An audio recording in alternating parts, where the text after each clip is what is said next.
Bernards. Ay, claim ko na lang yung iPad na. Kita na po? Medyo malinaw na. Okay.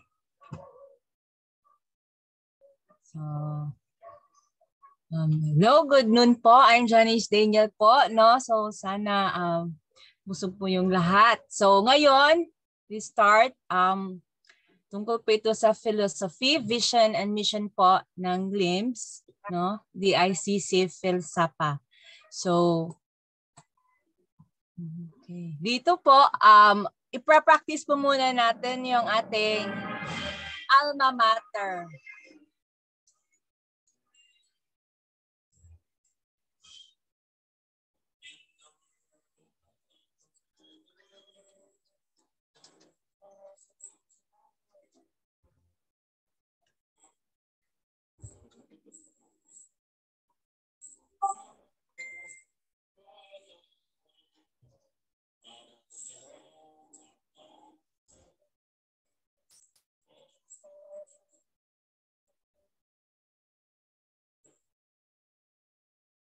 Parang nawala yung sound.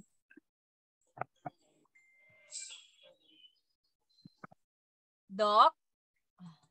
Walang sound? Meron po. Sa akin. Wala pong sound sa iba. Wait po. Baka pwedeng ulitin mo. Tapos, i-play uli. Exit ka muna tapos anong tawag Okay. nito? Stop share screen po muna kayo, ma'am. Exit tapos share screen uli. Kailangan pindutin niyo po yung share sound, optimize sound. Dun sa baba. Bago kayo mag-share screen.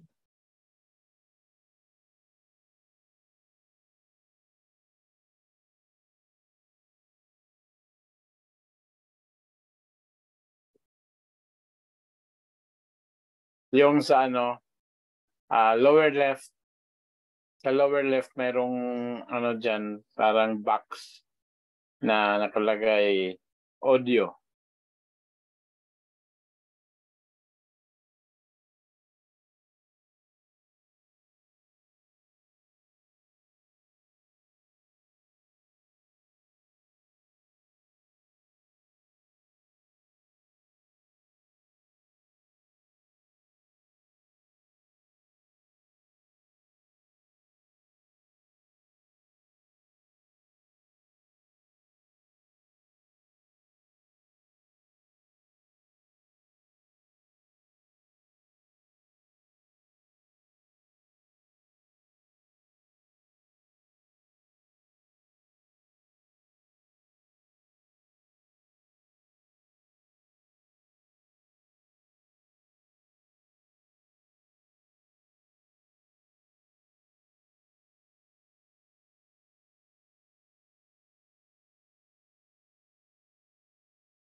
Ako na lang po mag-share. Pag ayaw. Okay po, ma'am. Sige po, ma'am. Thank you po.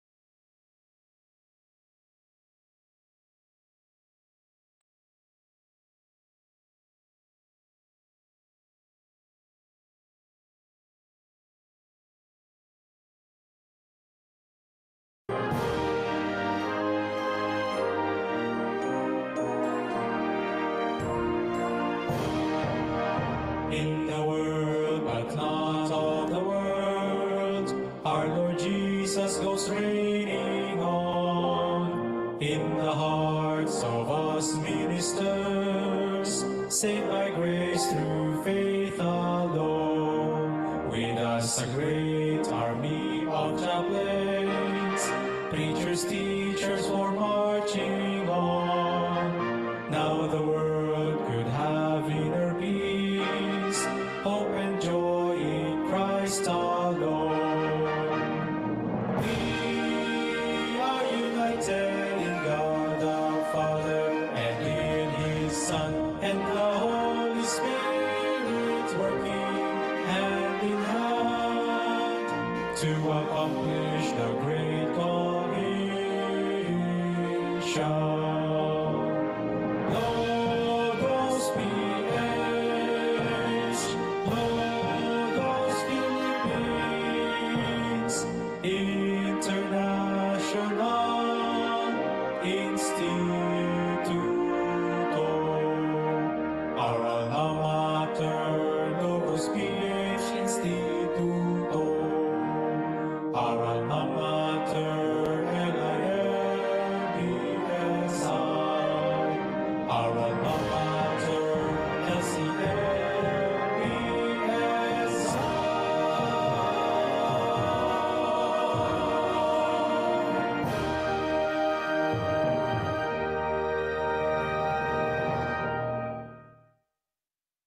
Yan, okay po. Ma'am May, pwede po ibalik ulit yon. Tapos lahat po mag-open mic. Try natin i-practice po yung alma mater. Para pag graduation natin, alam na natin kakantahin yung alma mater natin. Pangit po pag mag-open mic lahat.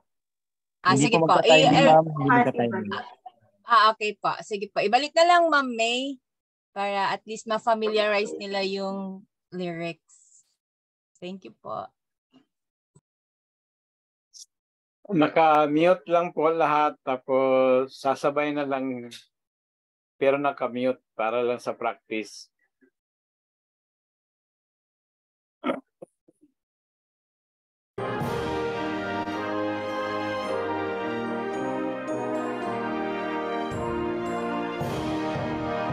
In the world of the world, our Lord Jesus goes reigning on.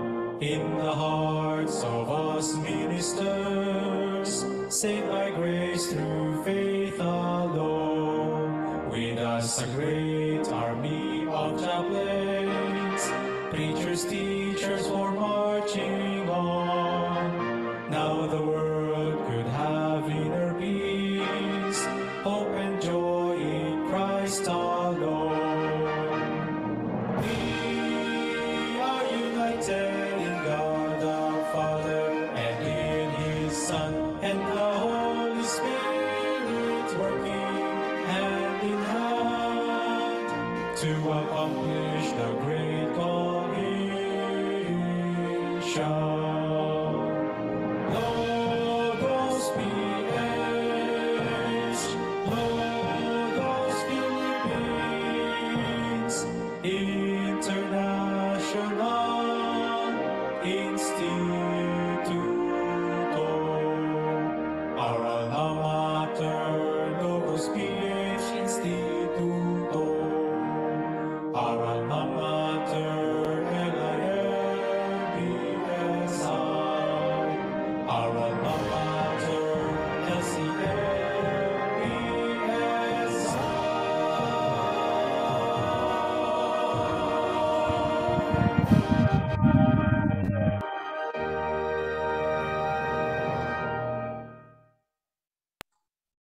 Okay, so isa pa ba, Doc?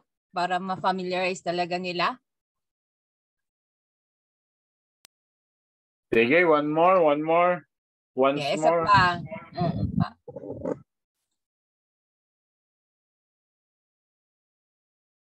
Medyo hindi nasa.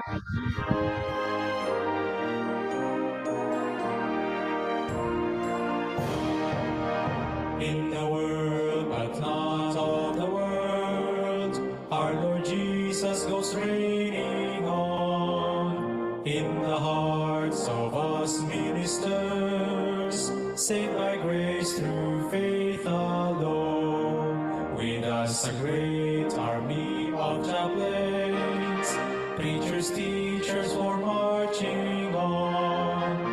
Now how the world could have inner peace, hope and joy in Christ our Lord.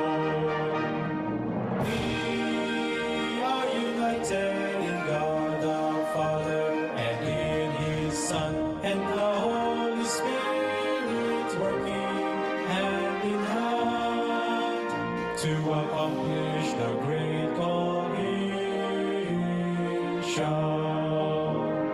Logos PH,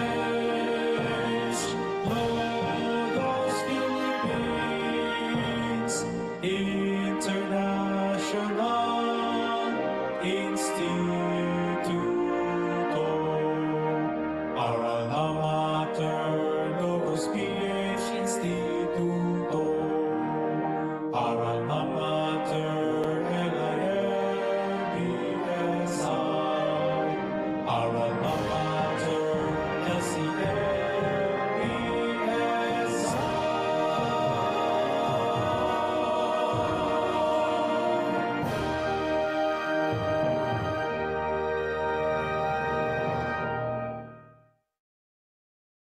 Yan. So thank you po, no, sa inyong cooperation at napakaganda po ng ating alma mater song. So next.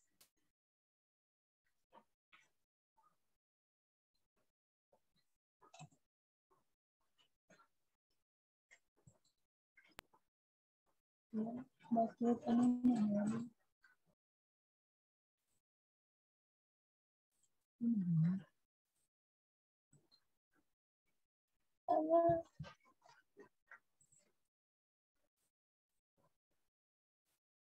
Wait po.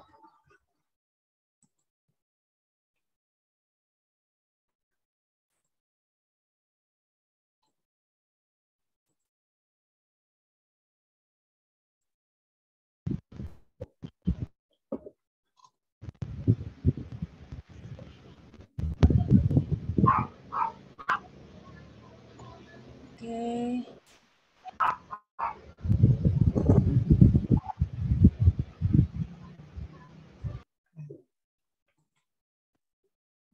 So, good noon po sa lahat, no? Ang atin pong pagtatalakayin ngayon is tungkol po ng sa Module 3 ng CCC 200 Innovative Corporate Community Chaplain Ministries po. So sa Module 3 natin, tatalakayin po natin yung PVMCV, no? Yung philosophy, vision, mission, core values, and strategies po ng LIMS. Now, ang purpose po in this module, so the students or participants shall be oriented with a vision, no, philosophy, mission, core values, and strategies. Now, the main objective po, at the end of this study, the student or participants will be able to, number one is familiarize with the PVMCVS of LIMS International. So ano po ba ulit yung PVMCVS? Philosophy, vision, mission, core values, and strategies po ng LIMS. Number two, understand how much strategic components connect with the challenges and opportunities in corporate chaplaincy. And number three, express what particular support services they can be more interested to concentrate on. So we will start with the number one, our philosophy. The institution rests on the value of equipping, reinforcing the royal priesthood of all believers. So sa 1 Peter 2:9, who desires to grow in grace and in the knowledge of our Lord and Savior Jesus Christ.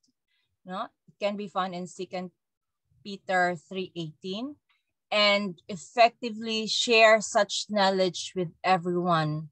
Matthew 24:14. So we also want to experience this joy of salvation.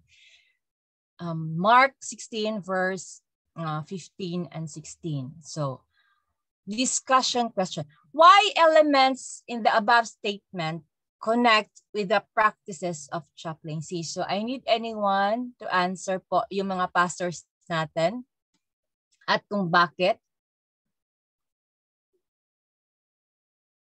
So alin pong elements sa ibaba, sa taas po na nakakonect po ng practices ng chaplaincy at bakit? So I need anyone po to answer.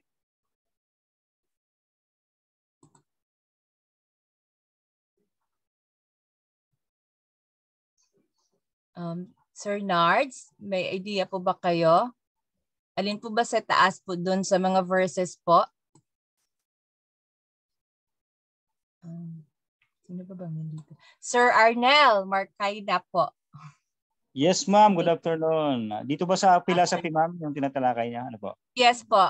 Opo, yung mga text dito sa 1 Peter 2:9, sinabi po diyan na kayo isang lahing hirang, bayang banal, bansang pinili ng Diyos upang maging sariling kanya, may pagkapari, at binabanggit diyan na tinawagan tayo mula sa kadiliman patungo sa kagilagilas na kaliwanagan upang ipahayag natin ang kadakilaan ng tumawag po sa atin. So dito po binibigay sa atin yung responsibility, since tayo po ay tinawag ng Diyos mula sa kadiliman ng kasalanan. Tayo po ay, ang purpose ng ating pagkatawag is to spread the light, the good news of salvation, to grow in the grace and the knowledge of our Lord Savior Jesus Christ. Sa 2 Peter 3:18, yung mga tinawagan dapat lumago din sa biyaya at pagkakilala sa ating Panginoong Jesus, and then yung na-experience nating buhay sa paglago at biyaya, isi-share din natin sa iba yon.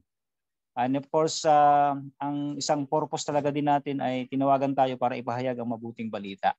The very last sign before the second coming of Christ is the preaching of the gospel. In Matthew 24:14, ay sinasabi doon na ipapangaral ang mapabalitang ito sa buong sanlibutan, kung magkaganon ay darating na po ang wakas. So yun po, yung mga naka-experience ng joy of salvation, sila yung mga nag-decide para mabaptize, tinanggap ang Panginoon sa pagitan ng baptism by immersion.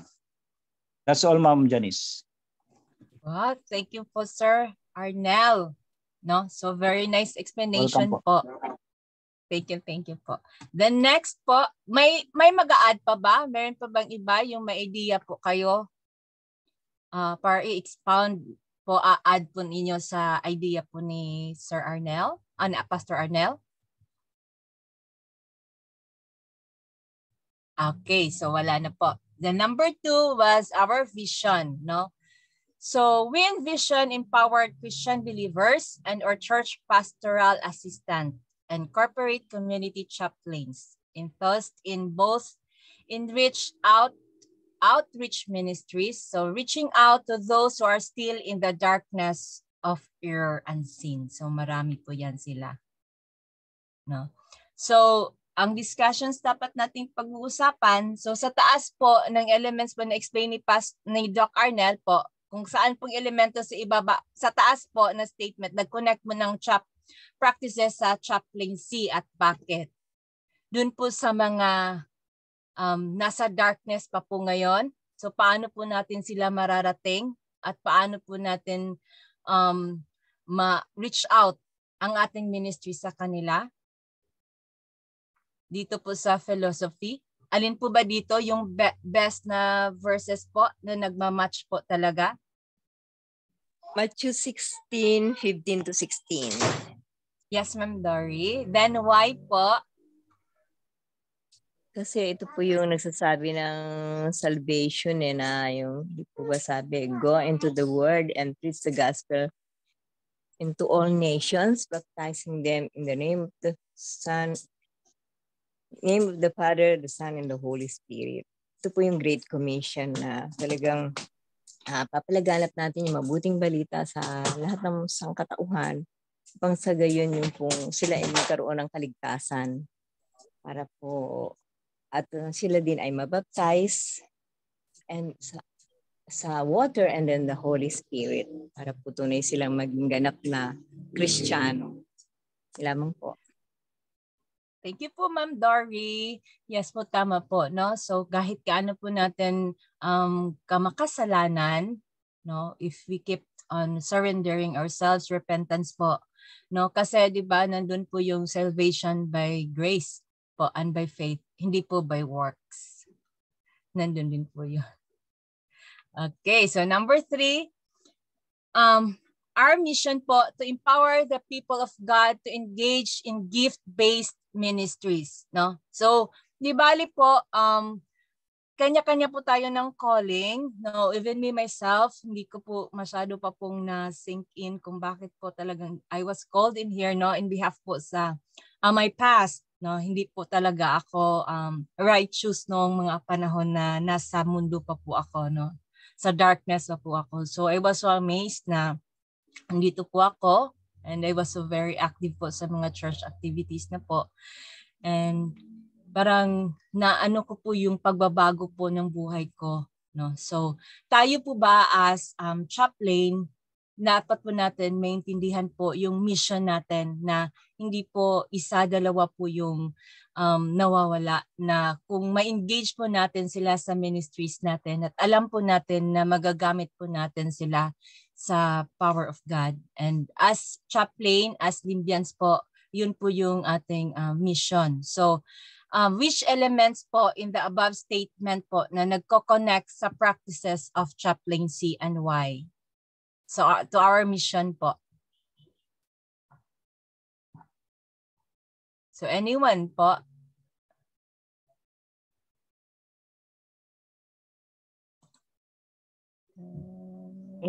Sir.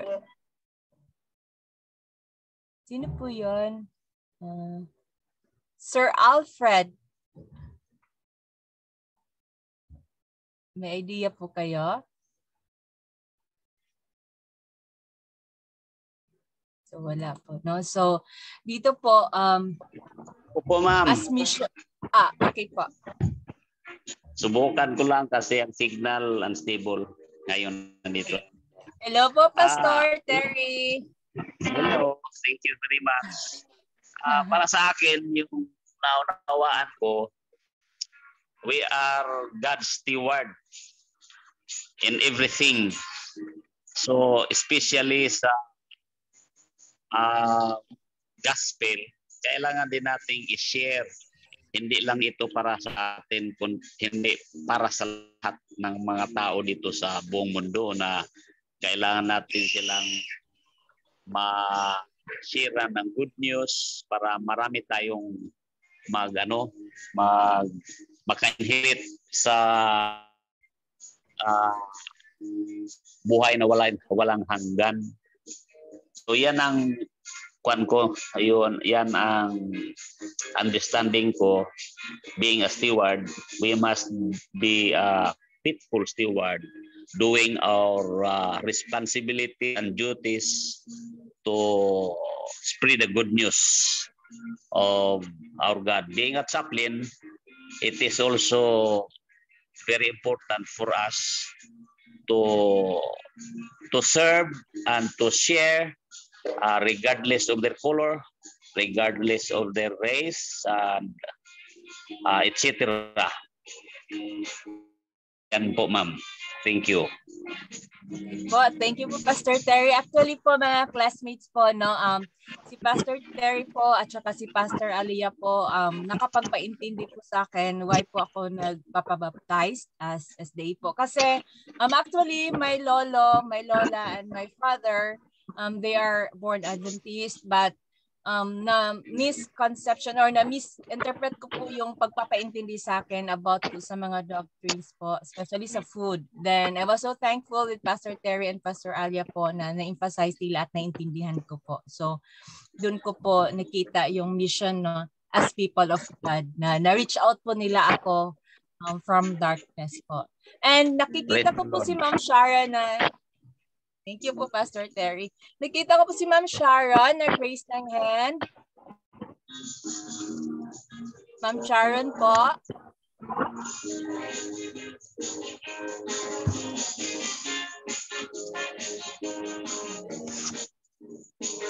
Ma'am Sharon Torres po, nag-raise po kayo ng hand. Hello, Ma'am Sharon? Okay po. So, next na po tayo.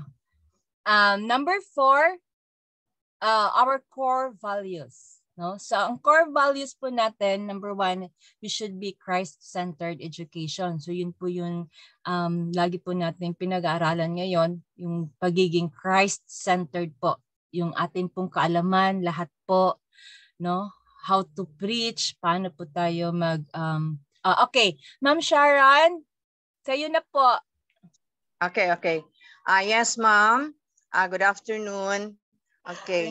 So, after po, ang atin pong pinaka-the best is maabot sila for eternity na maipadama natin ang pag-ibig ng Panginoon, God's compassion upon everyone who needs really the presence of the Lord, especially. Yes. Thank you po, Ma'am Sharon. Thank you po. So, yan po, no? So, yung point talaga ni Ma'am Sharon, talagang we can reach them out. So, nandun na din po yun sa ating vision and mission po. Then next, punta naman tayo sa ating core values. So, Christ-centered education po, yung lahat po nalalaman natin po. Sa LIMS, ini-educate po tayo, even po sa mag-preaching po tayo, sa mga gawi po natin, no? Christ-centered po talaga, no? Walking the talk. So, hindi na kailangan na ipagyabang natin na, uy, ganito ako, nasa LIMS ako, no? Nakikita na po nila the way we talk, the way we act, the way po tayo naggumawi. Sila na po yung nakikita nila na ito pala yung product ng LIMS. Ito pala mga LIMSians to, no? So, hindi po natin kailangan na ipagsabihin nila sa kanila, pero sa gawi natin, the way tayo magsasalita, nakikita na po nila yung product po talaga ng LIMS na napaka Christ-centered po tayong lahat. So, next, number 4, yung strategy, no? Innovation, yung commitment talaga. And yung passion. Kasi po lahat po ng ginagawa natin, kung wala po tayong passion, dali po tayong matisod, dali po tayong ma-turn off, at madali po tayong mag-give up. So dapat meron talaga tayo, nandun talaga yan sa puso natin, yung passion na i-reach out yung mga tao at intindihin kung ano man yung mga hinanaing nila at maunawaan din ang pangangailangan nila. Kasi kung wala po tayong passion, konting negative issue lang, madali po tayong mag-give up. No? Expertise and excellence. No? So sa discussion question po, which elements in the above statement connects with the practices of chaplaincy? So alin po dun sa itaas po na nagko-connect po ng practices of chaplaincy and why? So kailangan ko po yung mga sagot ninyo. 1 Peter 3:18, ma'am, yung best. Kasi meron siyang nakalagay doon na ano about prisons. About prisons yung 1 Peter 3:18. And about mga disobedient. Diba kasi yung mga nasa prison, disobedient sila. Na talagang kailangan bigyan sila ng pabalita para nang tungkol sa ating Panginoon. Dahil even they are in prisons, meron pa silang pag-asa.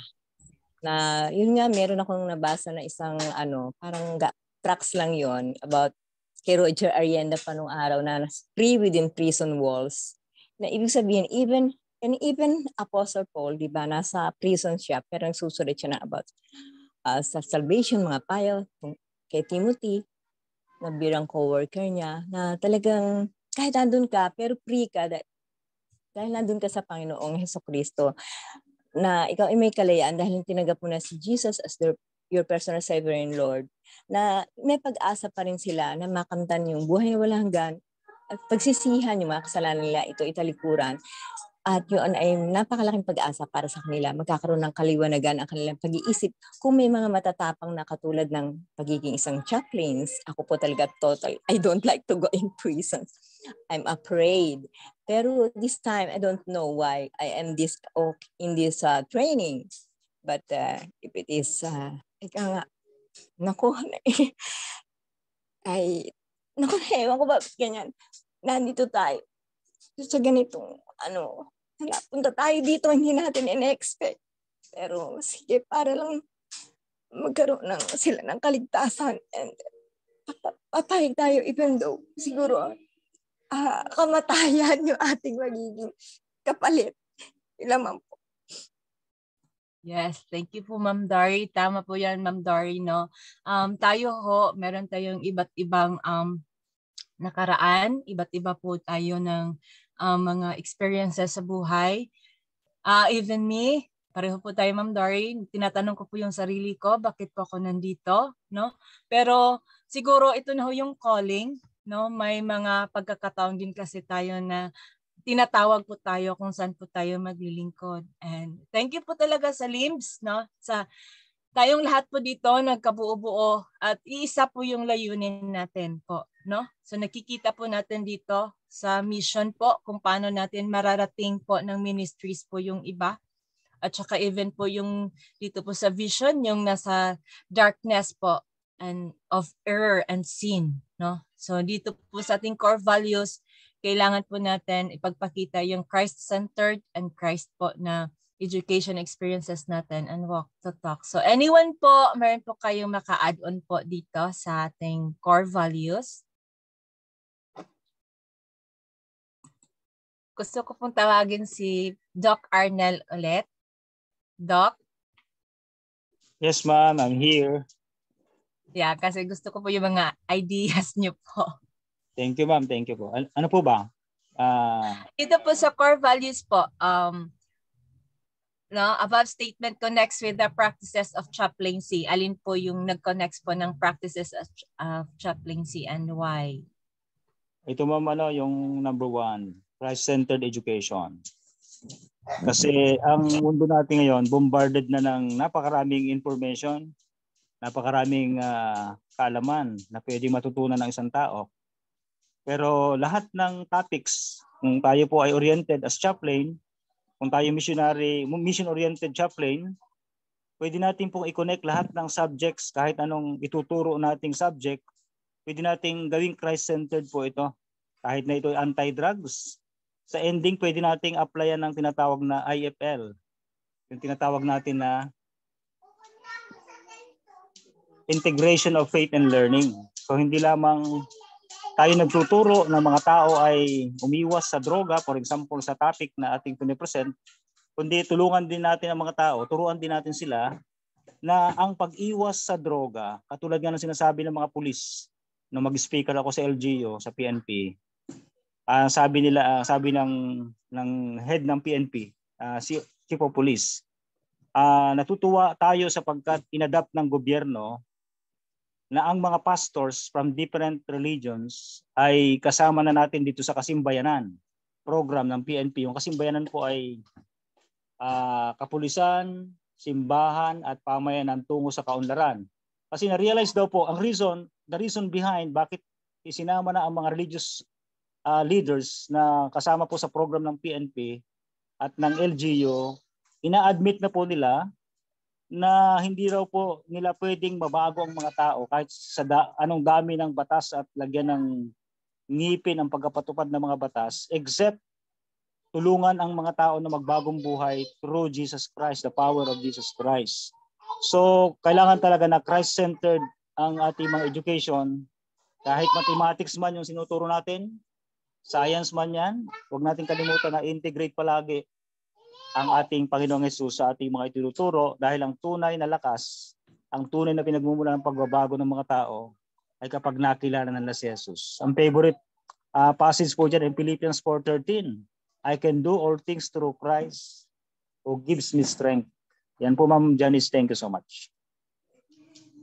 Wow, thank you po Doc Arnel, no? Tama po 'yon, no? Ang dami-dami na kasing mga maano natin ngayon, pero dapat meron talaga tayong Christ-centered education. Kasi 'di ba, Doc Arnel, ngayon din maraming nagsi-suicide, mostly maano natin sa social media, no? Especially mga teens pa, yung mga underage, no? Kasi nakalimutan na nila yung Christ-centered education kasi masyado na silang exposed kung ano yung nakikita nila sa social media.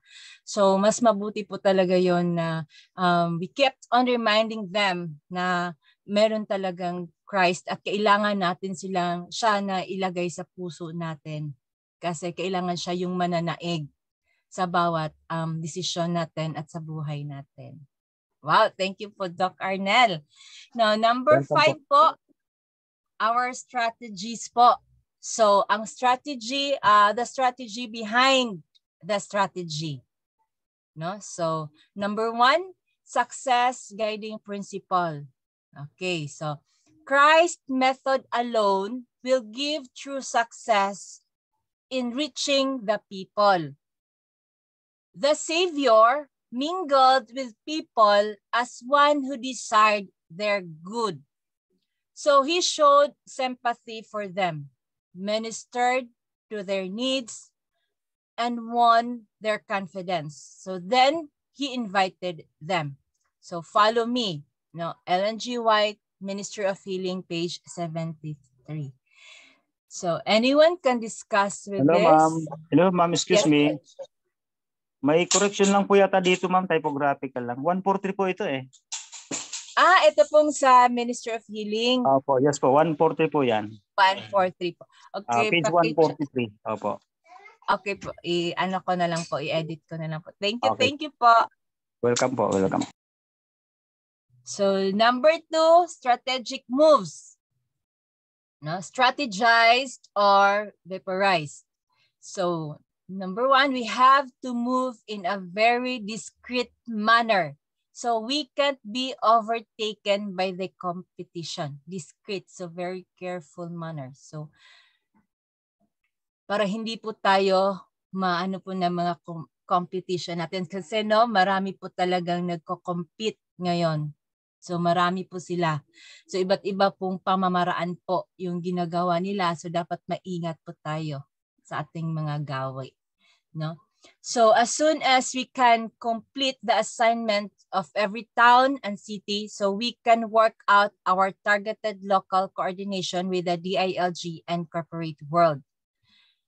So number 3, we are to penetrate, mingled with people in 18 regions, 81 provinces, 145 cities, and 1,489 municipalities, no? 42,029 barangays. So dapat we have to mingle with them. Kasi bawat tao, kasi may kanya-kanyang storya yon. So hindi natin alam, yung iba tahimik lang sa tabi pero may dinaramdam. So kailangan natin yun ma-penetrate at kailangan natin ma-reach out sila. No? In the tradition of the Popular Salvation Army, so we established the Philippine Salvation Army for preamble advocacy, not as a church, but as the institution's arm in order to help minimize the problem of graft and corruption, immorality, and drug addiction through preamble values-based transformational education. So ito na po yung na-discuss natin ni Doc Arnel kanina. Okay, so furthermore, to foster and maintain honor, dignity, and discipline among chaplains based on decisiveness, commitment, and service. So ranks are accorded to each regardless of designation and territorial jurisdiction. Okay po, may I call on Sir Joven Machon po. Nag-raise po kayo ng hand. Yes, ma'am. Hello po, good Doon afternoon po. sa statement na in the tradition of the Popular Salvation Army. Yes po. Pwede ho bang for my education ipaliwanag ito ng husto kung bakit sa Salvation Army na pattern? As chaplain po. Although, okay, Doc Arnel, sinasabi rito na not as a church, no, but just for purposes of clearer understanding of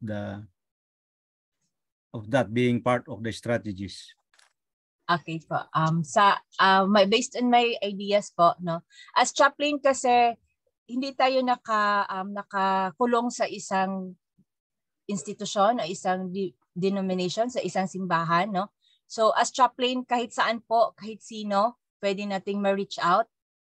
no? Kaya Salvation Army, wala po tayong pinipili, no? Unlike po sa mga pastors ko, nandun lang po talaga sa naka-focus. Kaya po, yun po yung pagkakaintindi ko. But Doc Arnel, can you please emphasize it more po kay Sir Joven? Thank you very much po for a very nice question, Sir Joven. I think Doc Raja is able to explain more clearly this part about the our PhilSAPA. Okay. Doc Raja po, can you please explain further towards the end na lang po kasi medyo nasasarapan akong kumain. Okay po. Sige po. Okay po, Sir Joven. Pag-usapan po natin to after na po ng discussion po. Yes, ma'am. No problem po. Thanks po.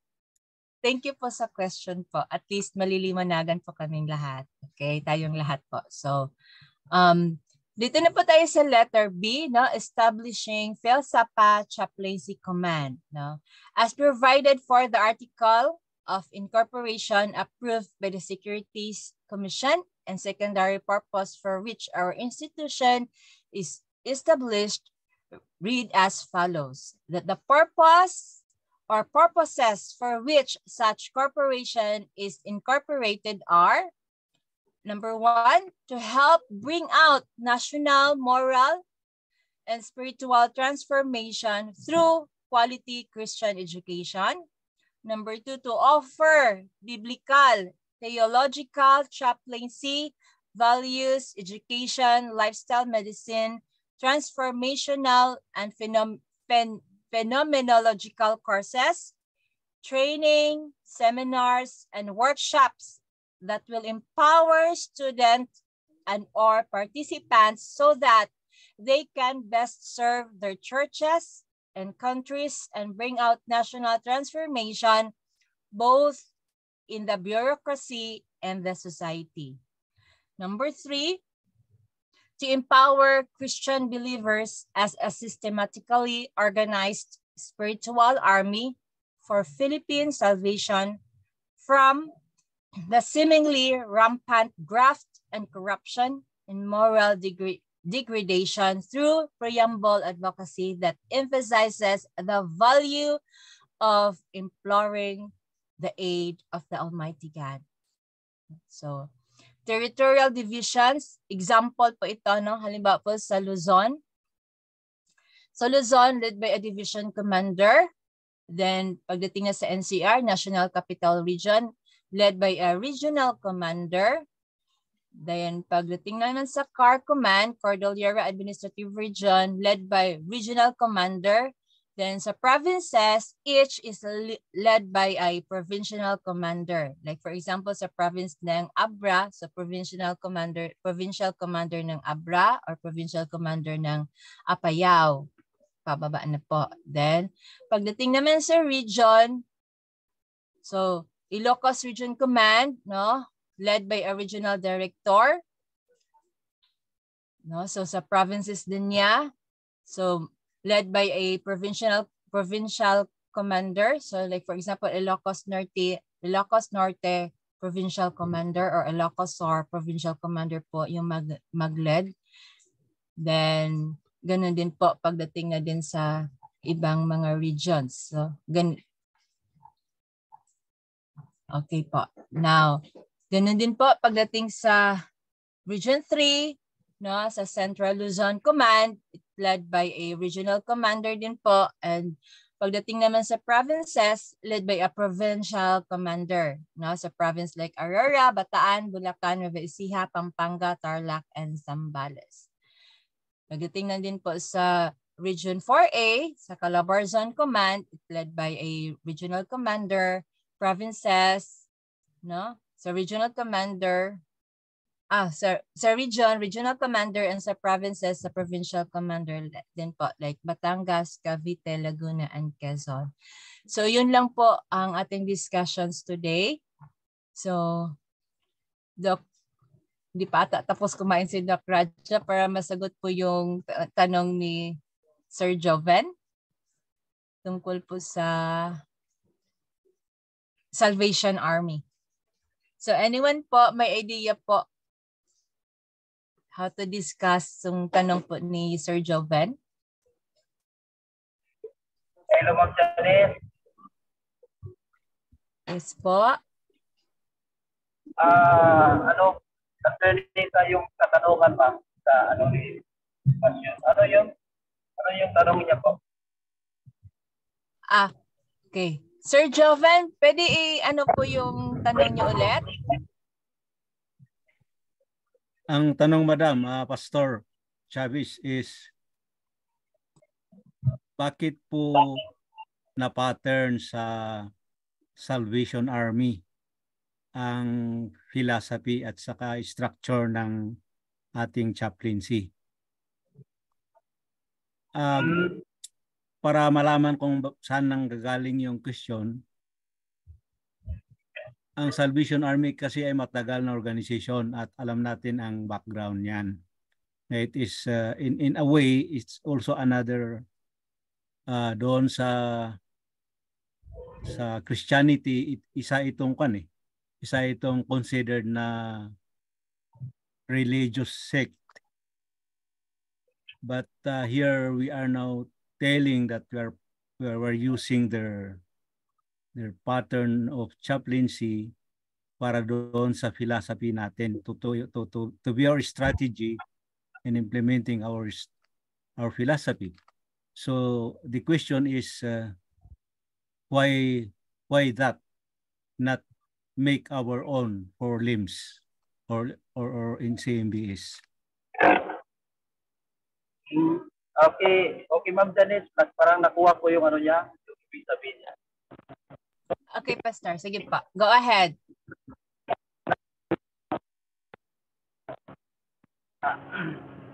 A word na supposed to be gusto niyang iibahin na lang dahil may nagamit na niya ng ganyan na word.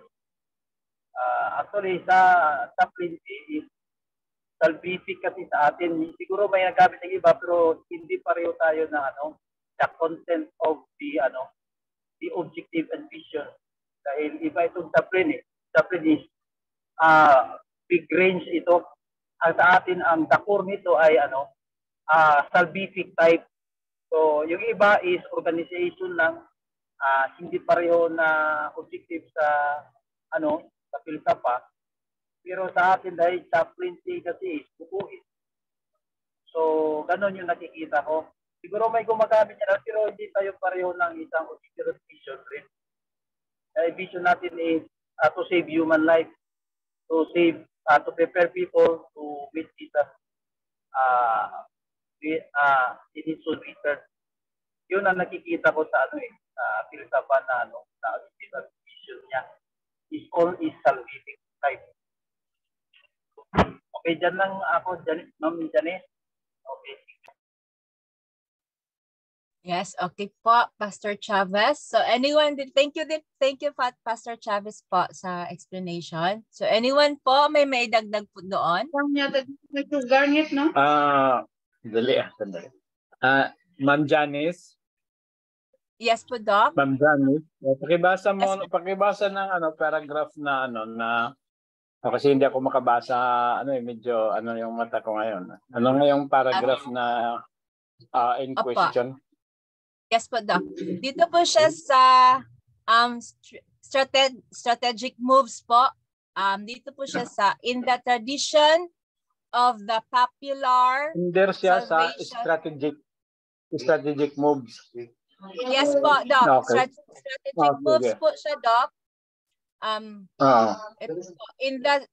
In the tradition of the popular Salvation Army, we established the Philippine Salvation Army for preamble advocacy, PhilSAPA, not as a church, but as the institution's arm in order to help minimize the problem of graft and corruption, immortality, and drug addiction through preamble values-based transformational education. Yun po, Doc. Parang malinaw naman, ano, no? In the tradition, pag sinabing in the tradition, it is about doing the ministry, not doing the ministry. Ang Salvation Army is doing a ministry that is actually more of a welfare ministry, no? Ang Salvation Army is a part of the Universal Christian Church, but it is actually started by Methodist yata yun, Methodist, no? So ang Salvation Army is an arm of a church. Okay. In the tradition of exerting service or welfare service. Yan po. No? They use also the Bible katulad ng sa pag-aano ng pag-ano ng kanilang ministry, no? Anong tawag dito? Pag-carry out ang kanilang ministry. Okay, however, iba po ang limbs because we are not an arm of the church. No, but we are an arm of an institution na ito po ang tinatawag na Limbs International. So, ang ating pagiging army, mga kapatid, no, is not so much related, no. Sa PhilSAPA, it is the emphasis is not so much about the salvation of souls, no, but the salvation of the Philippines from graft and corruption. Kaya nga it is Philippine Salvation Army, no. So kumbaga it is an army that is created for the salvation of our country from graft and corruption, from drugs, and etc. So yun po ang ibig sabihin dyan. So we are not operating as a church. No, we are not operating as a church in the sense of chaplaincy, our chaplaincy program.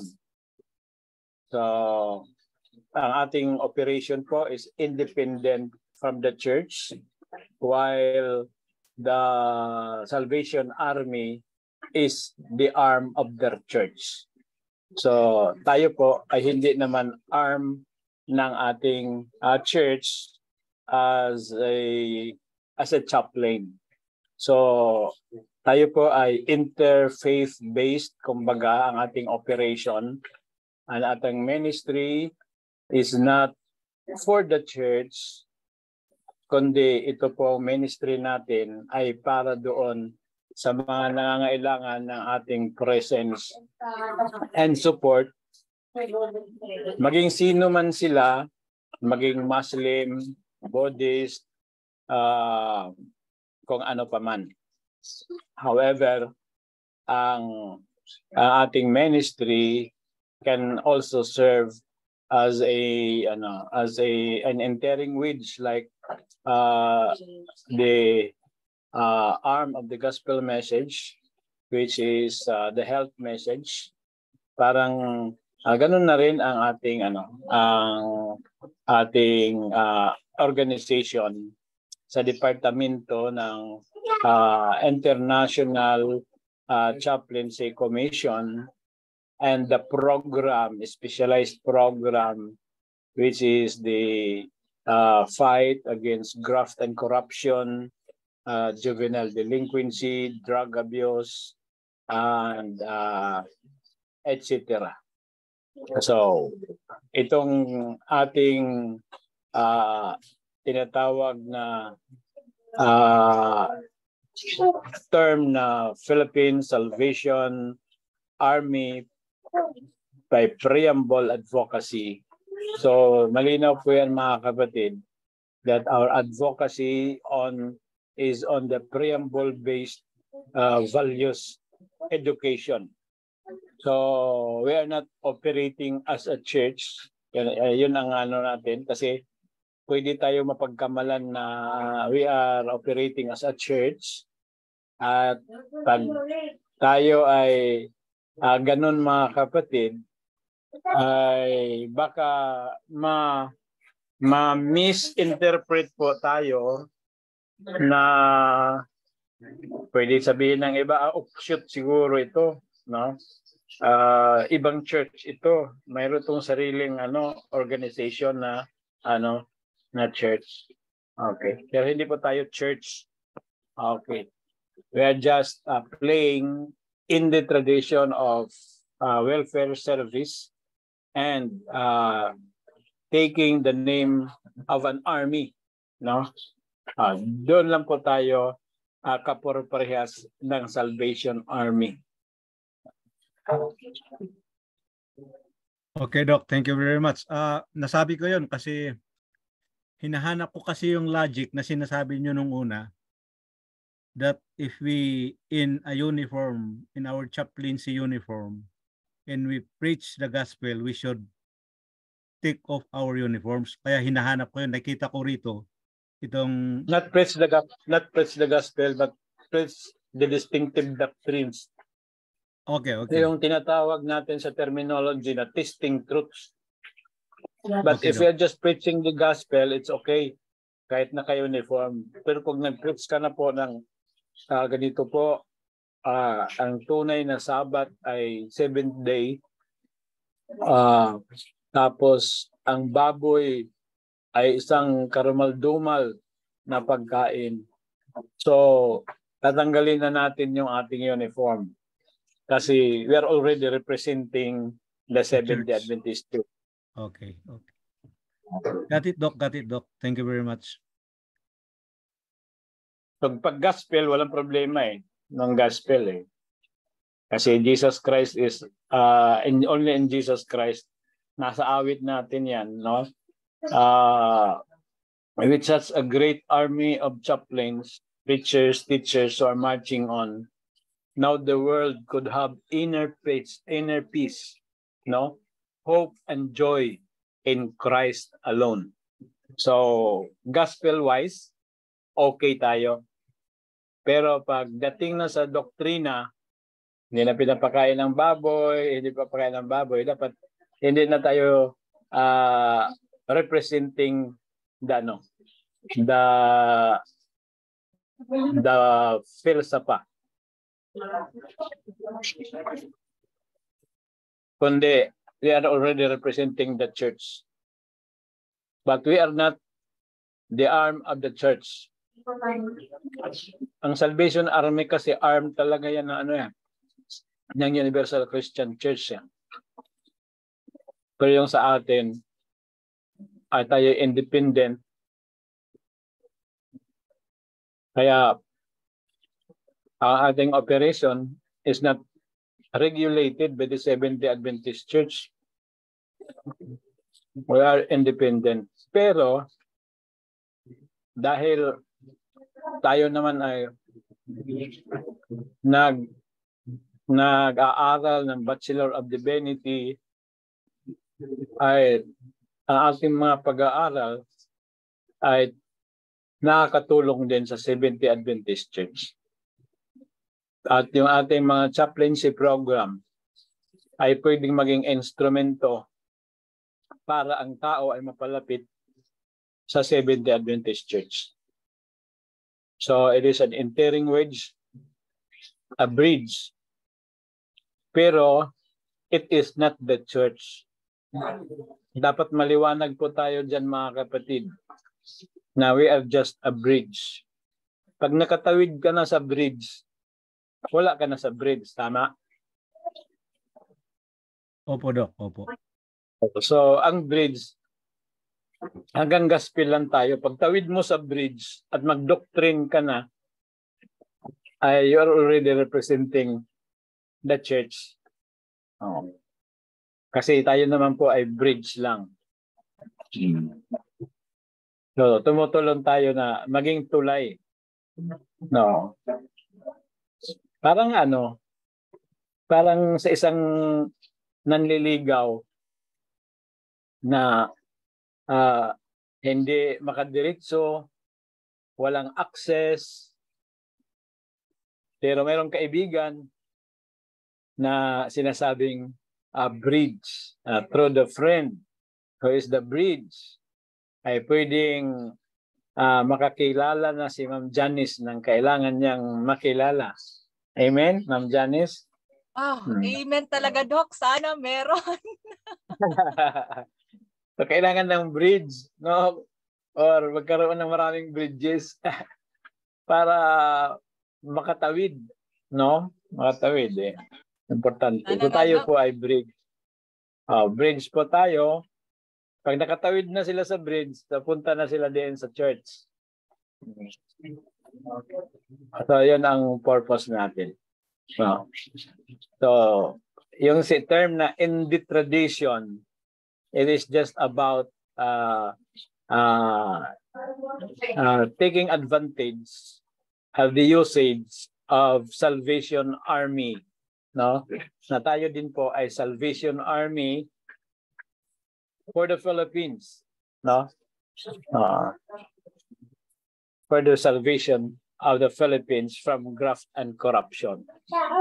So, nandan naman sa atin, nakasaad yan sa ating Articles of Incorporation that we have to do this para makatulong sa ating bansa. Tayo po'y makadiyos, makatao, makabayan, at makakalikasan. Yung makadiyos, makatao, makabayan, at makakalikasan, yun po ang 4 core values ng DepEd. No? So, huwag niyong kalimutan mga kapatid. No? Core values ng DepEd, makadiyos, makakalikasan, makabayan, at makatao. Yan po ay sinusuportahan natin mga kapatid. Bilang mga Lemsian chaplains, suportado natin yan. So, we can support the core values of DepEd by exercising the core values of our institution. Like, for example, Christ being Christ-centered. Okay. Kasi po, pag kinuha natin yung core values ng DepEd at ginawa din natin core values, duplication na po. No? Magiging ano na po tayo, copycat. Okay. So, we streamline, no? Another expression of values, core values, and yet still in support of the core values of DepEd. So, Christ-centered, no? Christ-centered education, no? Pag sinabing Christ-centered education, that is already a value that supports the value of the Department of Education. So, pag sinabing makakalikasan, no? Pro-environment. So, ang ating pagiging Christ-centered ay hindi po ano yan. Hindi po yan kasalungat doon sa sa DepEd. Pagiging makatao. So, kung tayo po ay Christ-centered, tayo po ay mapagmahal sa ating kapwa, no? Okay. Kasi sinabi mismo ng Panginoon na love your neighbor as you love yourself. Okay. Makakalikasan. We are also directed to take care of the environment. No? Okay. Because if we take care of the environment, we make the environment a better place to live. No? And it is a better place to live. Tayo po ay makakapag-develop ng magandang kalusugan. And iyon naman po ay sinabi ni John sa 3 John 2 na, Beloved, I wish above all things that thou mayest prosper and be in health. So being prosperous, we are also supportive of the country, being makabayan. Kaya nga po tayo, nagbabayad po tayo ng tax, di ba? Kasi we are supportive of the nation. Okay. So, kahit sa pagiging makatao, no? Kung tayo po ay makatao, love natin ang mga tao, we help them to develop good health. And we help them to abstain from harmful effects from drugs that destroys the body. Kaya meron po tayong tinatawag na ang tawag dito, meron tayong tinatawag na anti-drugs program, no? So dahil tayo po ay makabayan, makakalikasan. Pero sobra na po tayo ng time. Nandiyan na siguro si Dr. Kasukot. Tama ba? Pastor Terry?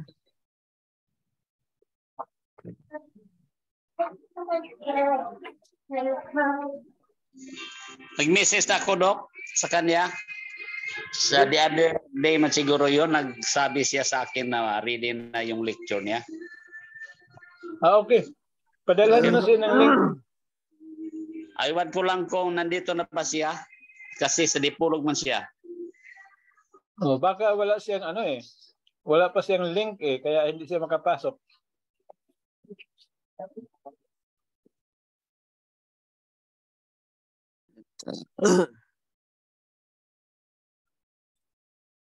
Pastor. Even sa regular binigyan ko na ang link katulad nito. Okay. So ayan po mga kapatid, no?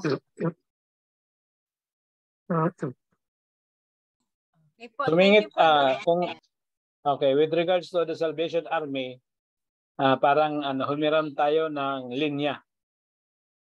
Humiram tayo ng linya para may connect natin sa ating pagbibigay ng mga ranks sa ating mga chaplains. Kasi kung hindi ka army, bakit ka magkakaroon ng rank? Tama po ba? Tama po, Dok. So, at ang rank natin ay rank para yun siguro ang i-discuss ni Ma'am Janice, yung ranking system sa susunod na lecture. Yan po ba, Ma'am? Yes po, Doc Ray. Dito po sa baba, Doc, yung ranking po natin. Mag-example po tayo. Okay. Na-discuss ko na din. Pwede mong padaanan kung bakit may mga ranks na nilalagay. Okay po. So, dito po siya sa establishing PhilSAPA chaplaincy command po. Yes, no? baka hindi ko masyadong mabasa Okay po. Again po, basahin ko po, no?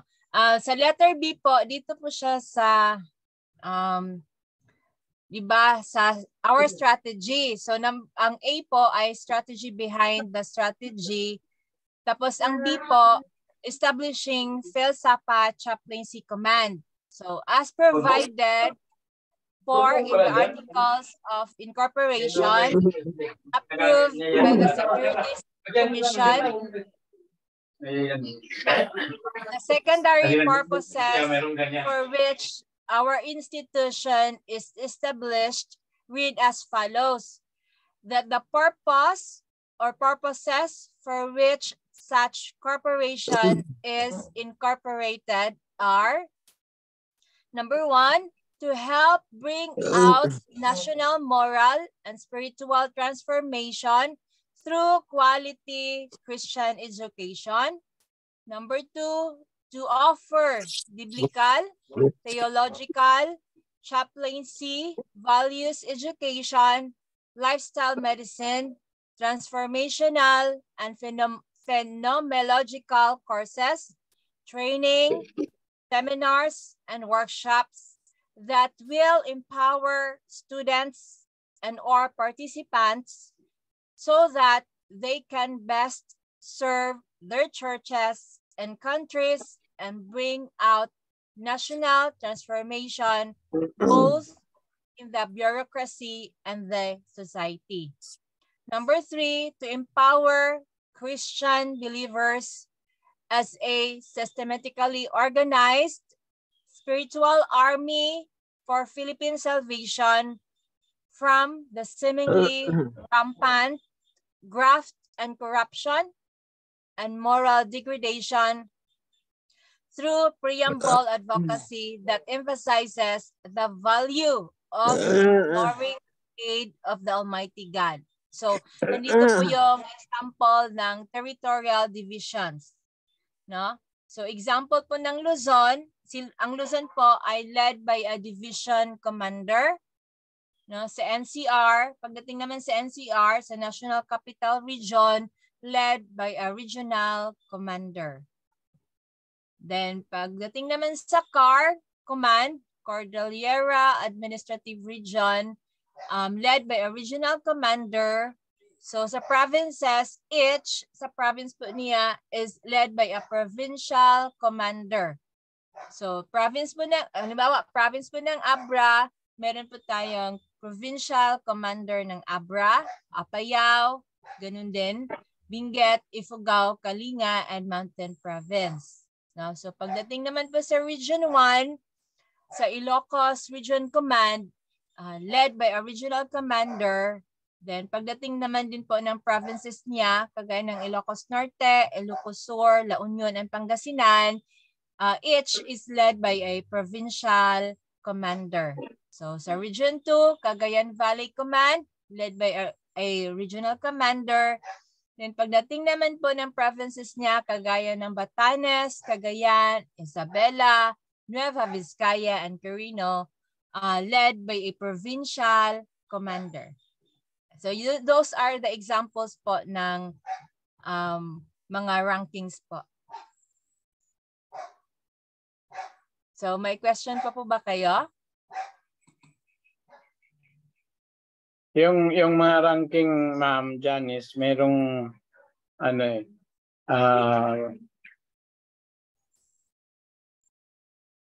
okay. Sige, next time na lang kasi nahirapan ako maghanap eh. No. Basta in-emphasize natin bakit tayo nagbibigay ng rank in order to maintain discipline, no? Discipline and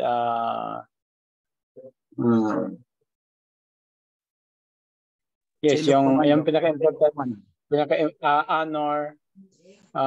honor, discipline, ano pa ba yun, no?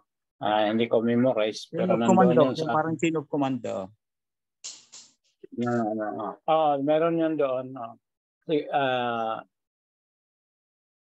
Hindi ko alam kung naipadala ko na yun kay Ma'am Janice. Pero next time, di-discuss naman yun. No? Kasi importante din yun. Okay, so let's have a break and let's wait for our professor to be able to get in.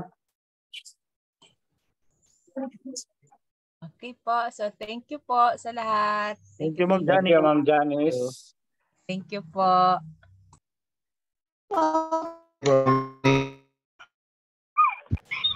Thank you, Miss Janice. Welcome po.